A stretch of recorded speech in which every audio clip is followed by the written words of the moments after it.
going on, guys? It's your girl Lala coming at you here with season 33, episode 1 of the challenge War of the Worlds. So excited. We kick off the show with TJ saying that this year there'll be 16 vets and 18 prospects, and they are all new players from across the world. We notice that the vets are as follows: Bananas, Nany, Natalie, Cam, Cara, Polly, Jenna, Zach, Kyle, Hunter, Leroy, Devon, CT, Ashley, Amanda, and Wes. They proceed to get on four-wheelers and ride through the desert. Mind you, this is an undisclosed location, which is really weird for the challenge to do. They always brag about where they are, what location, what, monument or historical location they're at. So the fact that there has not been a sign of where they are, we just know that they're in the desert. That's it. So, we could figure out where they are, but I'm not sure if this is for safety purposes that they're not saying where they are. But anyways, I digress. So they all get to, ride on these four-wheelers over to where the prospects are. The prospects have been sleeping in these tents for about 24 hours. So they look dirty and grimy, and they're just waiting. They're bored out of their minds. And I like this part because you get to see TJ on a bike, and you never really get to see him in his element. You always see him laughing at others and just being the host, but seeing him in action was pretty cool to watch. So we get to the location and we find out who the prospects are. Honestly, I don't care much for prospects until they prove themselves. So I'm not going to name their names until after the challenge, and I'll let you know how I feel. So the first challenge is called Impending Dune. And basically what happens is at the top of the dune, of the sand dune, TJ has a bunch of balls. He's going to let go of the balls, and everyone has to run down, grab the ball, bring it back up, and then grab a puzzle piece and go to the bottom where they have a little stand and they have to complete the puzzle. He says that this will be done in 2 heats, so the guys will go first and then the girls. Because there are 18 prospects and only 16 vets, that means that 2 people are immediately going home. So right off the bat, the last girl and the last guy on the prospect side will immediately be eliminated. It's funny because when the guys start, the cameras immediately go down into slow motion when they're running down the hill, and you just see Zach going, like, he just keeps looking back. He's so confused. It was really funny to watch, so I'm glad that they caught that part. They focus on Alan, or Alan, as TJ pronounced his name. He is, I believe, the only one from a telenovela in Mexico. I'm not sure which one because they didn't say, but you notice as he's trying to do the puzzle that his finger's bleeding, and he just keeps going. Like, he does not care that his finger is bleeding, and I commend that. Just trying to finish the challenge is tough, so I appreciate that he's fighting through it, so I'm excited to see what he can do. We move over to Jenna, and she's beaming as she talks about Zach. She ends up telling us that she is moving out to Michigan with Zach, which is exciting, but she says she's not milking any cows, she's not mowing any lawns, she's not doing any of that. She's just still going to be her New York self, which is hilarious because, I've never been to Michigan or anything, but I watch a lot of Teen Mom, and it seems like a cow town. So we're getting down to the wire, and Polly wins the heat for the vets. We then go over to the prospect side, and Ashley C wins, and he is this ginormous guy who the camera hasn't gone down to his legs, so I'm not sure if he skipped leg day, but he's definitely buff up top, which is interesting because just because you have muscles does not mean in the challenge you're the best. Actually, that might make you the weakest, so we'll see what happens. Kyle obviously sucks at puzzles, so he ends up getting last place for the vets.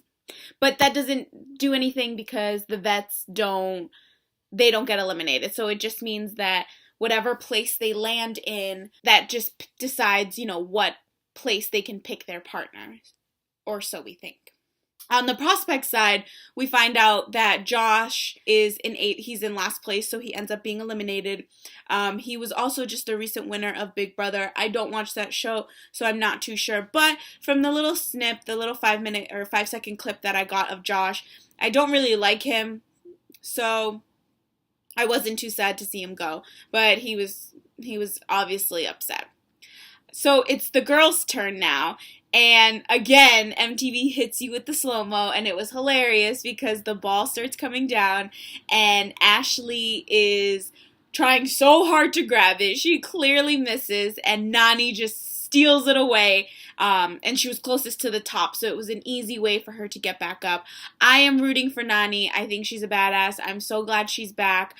She talks about how she was in a pretty bad place. She had just broken up with her boyfriend. They had been together for about 3 years, and so it was kind of tough on her to move on and kind of keep going.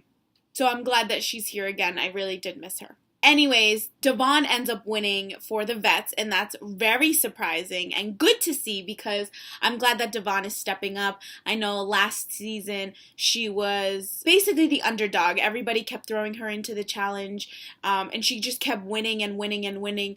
Unfortunately, she didn't place, but the fact that she was able to last as long as she did, being thrown into the challenge time and time and again, I definitely commend her. So I was waiting to see what she would do. She did not disappoint. She got first place for the girls on the vet side, so that was pretty cool to see. Natalie D wins the heat for her prospect side. Then we find out that Liz has a twin sister, Julia, and Julia has already passed on to the next round, so she's officially staying. Liz is still fighting for the chance to be in the game.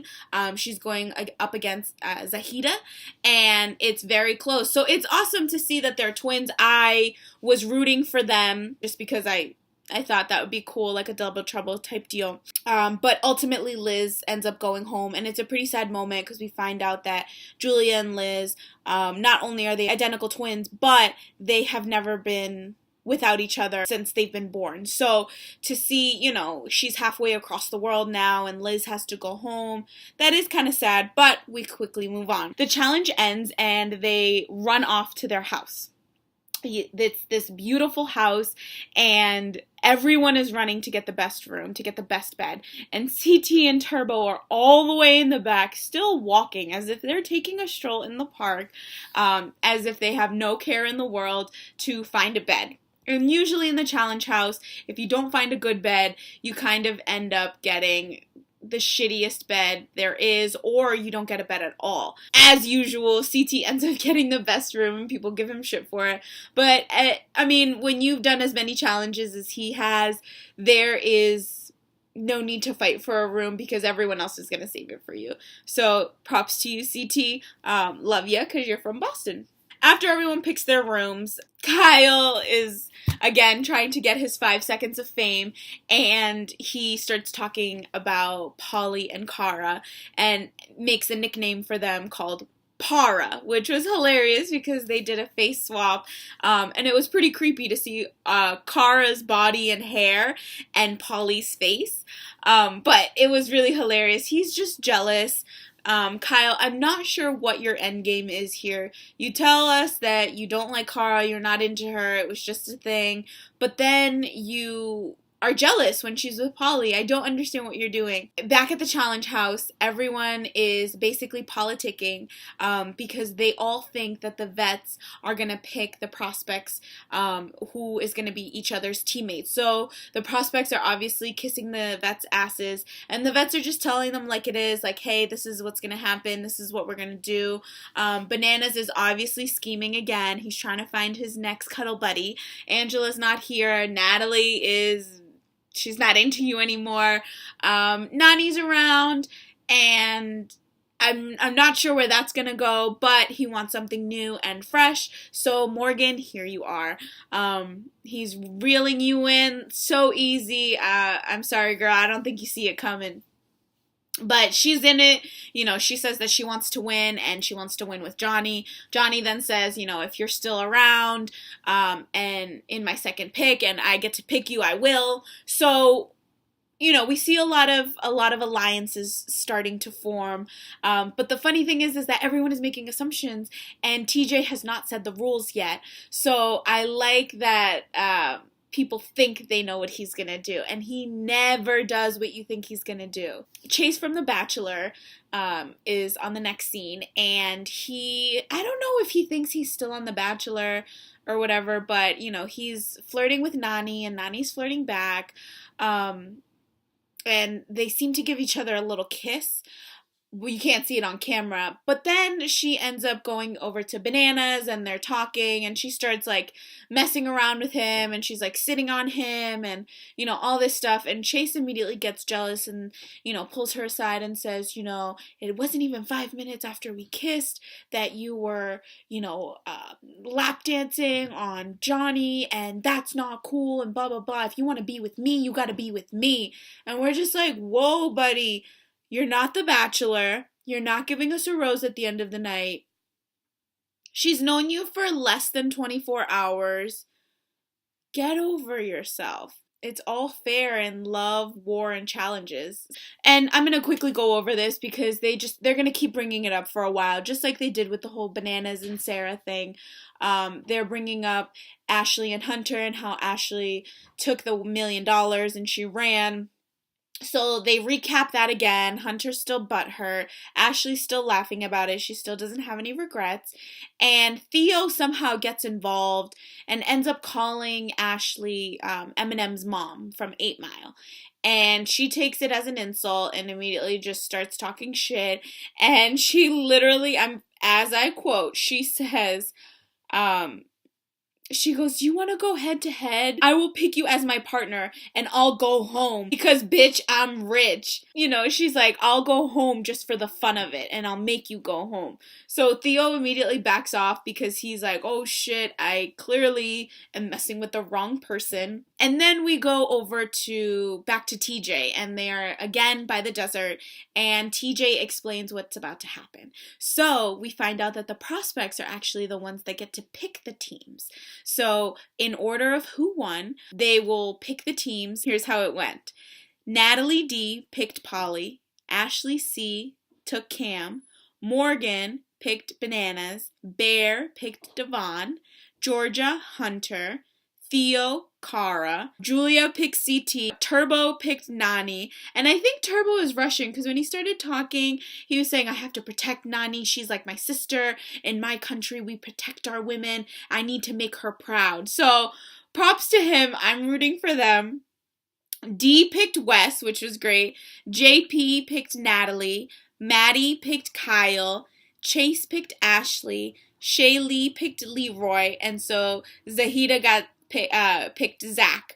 And Gus had to choose between Jenna and Amanda because Alan went home early. So I love this part because he goes, clearly you guys haven't been, keeping up with the history of the challenge because this person is a force to be reckoned with. So I'm clearly picking her for my team. And Amanda's over there smiling, and Jenna just has that face. And Zach's in the background like, bro, you better pick her if you know what's good for you.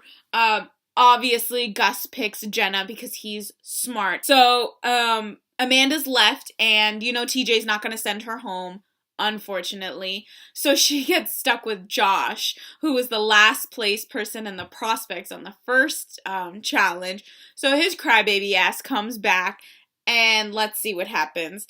So that's it. That's how it ends. I hope you guys like it. My computer's on 1%, so I'm going to try and close this out as quickly as possible. If you guys liked it, please make sure you like and subscribe. I definitely want to hear your thoughts and opinions on this review or on the show itself if you got a chance to watch it. Put all of that in the comments below. Hit me up on my social media. We can talk. Let me know if you want to see more of this. I will definitely be doing the challenge, but maybe I can do other shows as well. There's my dog running down. So I'll see you guys next time. Bye!